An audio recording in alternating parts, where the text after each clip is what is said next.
What's up, everyone? I am Tim Oates on bass, and today we're breaking down the latest album from Trivium, In the Court of the Dragon.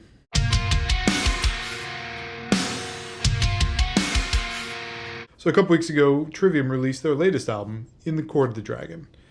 And considering how good the album before that was, What the Dead Men Say, I just had to check it out. And it's gotten some great reviews as well. So here's what we're going to do. If you've never seen one of these before, it's pretty simple. I'm going to go track by track. You'll see a little title card that pops up. That's your chance to pause the video, listen to the song with me, then unpause it. I'll give you my thoughts. And we'll go through the whole album like that, track by track. All right, you ready? Let's dive right in. The first track is an instrumental. This is X. Or perhaps it's 10, like the Roman numeral X meaning 10, because it is the 10th album. I don't know, whatever it's technically called. It's an intro track. There's chanting, there's drumming. I think I heard a dragon in there. Whatever. It propels you into the album and gets you into the next song, which is the title track, In the Court of the Dragon, which has a pretty long video. If you watch the music video, you'll actually get to hear the opening track, X or 10 or whatever it is, because it's the lead into the song. So it's actually connected and it kind of intros the music video and the story. This song, it's a great opening track for the band. It's got really heavy, aggressive vocals. The drumming is just sick. You hear all this double bass and these tom runs, catchy fire riffs. Bass shines a little bit. There's like a little section where the bass rips through. So let's see if the next track comes with that same fire. This is Like a Sword Over Damocles. Damocles? It's actually Damocles. Say it in the song so you know the pronunciation. Fantastic song. I really enjoyed that. The verses are really heavy and aggressive, but the chorus is just so smooth. I love that chorus. The bridge, heavy but with a ton of groove, which I always love that combination in metal bands. If you can really get the heaviness but just get like a solid groove going at the same time, I think that combination is just magical. And that bridge leads into just a bunch of insane solos. I mean, it feels like basically the last half of the song is all solos. They're all fantastic. And then there's another final chorus, that smooth, sweet chorus at the very end to close out the song. I thought the song was fantastic. I really, really enjoyed that. But let's continue through the album. The next one is Feast of Fire, which they have released. There's a video with it, so perhaps you know it. It's okay. We're still going to listen to it. And the reason we're going to listen to it again is that fantastic bass work in this song. And the whole song is amazing. I just love the bass work. It is throughout. It's a little more prevalent in like the verses, but it's also amazing in the outro. There's just little pieces of it throughout, just really good. The outro has the tapping, which is always a sweet little technique to see. I mean, like I said, the whole song is just great. One of the things that I want to call out in this song is coming out of the solo. It does this like a slowdown. Like I don't think the actual BPM changes, but they pull back on the energy a little bit, and it really breaks up the song nicely. It kind of, makes you take a breath. Just for a second, they reset and then close out the song strong, bringing back the chorus, and then that outro, which just has amazing riffs, that bass tapping. This is just another really good song. I mean, so far this album is perfect. It's just every song is just amazing. I have not heard a single thing that I do not like yet. We're halfway through the album. We're going to keep this train going. We're going to see if A Crisis of Revelation continues showing amazingness. And it absolutely does.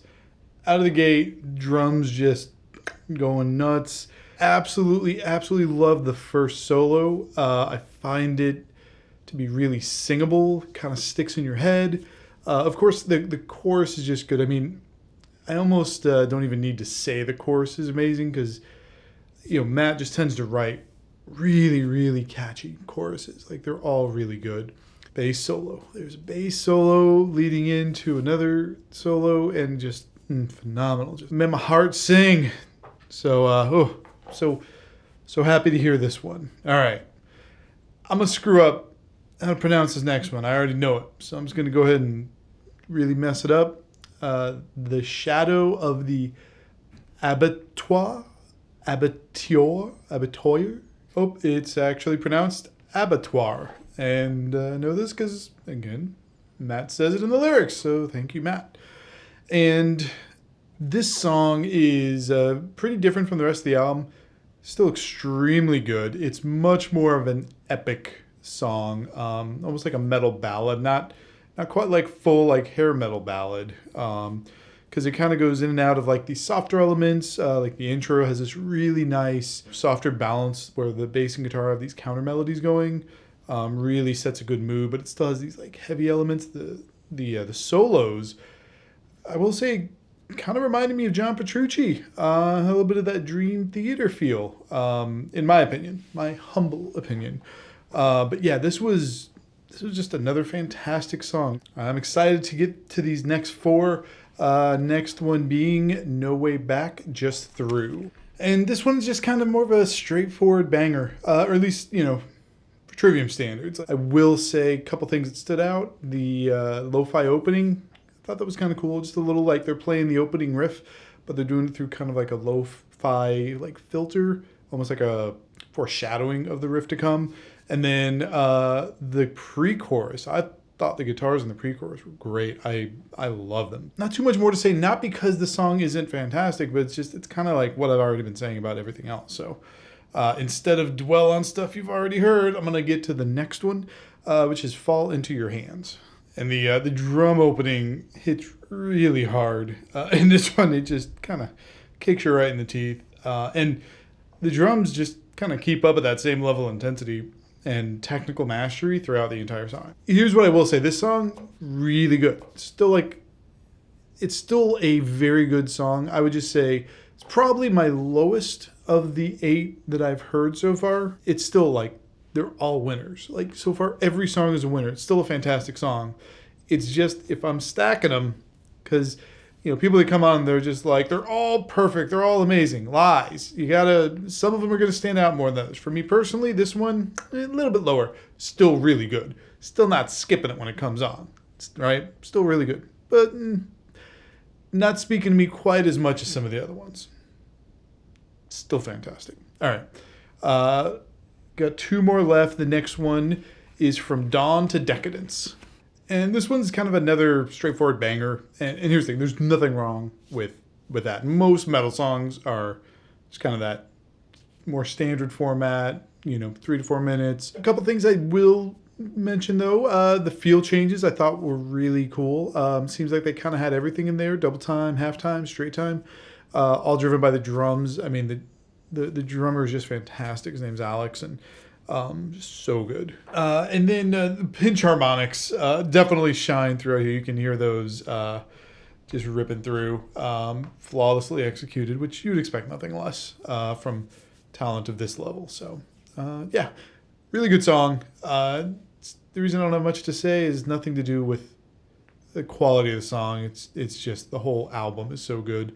I feel like I've said everything. I've kind of gushed on everything already. So we're going to round out with the last track, which is the Phalanx.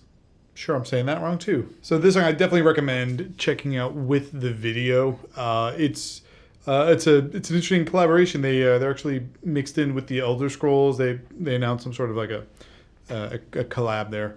But makes the video pretty cool. But the thing that I love about the video more is it actually showcases them as musicians. Like, you can really just see how good they are. I mean, it's almost like a playthrough video, the way that it's shot. And of course, there's other stuff that's mixed in, but it's really focused up close on their technique, and you can just see what it takes to pull off what they're doing. And it's, as a musician, I really appreciated that. Great song, huge chorus. The chorus is so big. I absolutely loved it. About 3 minutes in, there's like this breakdown that I just thought was amazing, and it leads right into the first solo. The outro is great. It's big and it's long and it's extended, but it's a great way to end the album. I've also heard an interview where I think that they're considering weaving this song in as a closer for their live show as well. Don't hold me to that. I might have heard that wrong or whatever, but fantastic closing song. Fantastic album. I love this album. It's so good. You absolutely have to check it out if you have not. Just go check it out. Like, if you have not been following along, go check it out right now. It's that good. I want to hear from you. I want to know what your thoughts on the album are. I want to know what you think of this video. I want to know what you think of my channel. I want to know what you want to see on this channel, what you want to hear. Go ahead and make sure to like the video while you're at it. Just click it right down there. Oh, and while you're there, you can also subscribe. Yeah, all the YouTube stuff. Like, I want you to do the YouTube stuff. Okay. You keep making beautiful music. I will see you in the next one.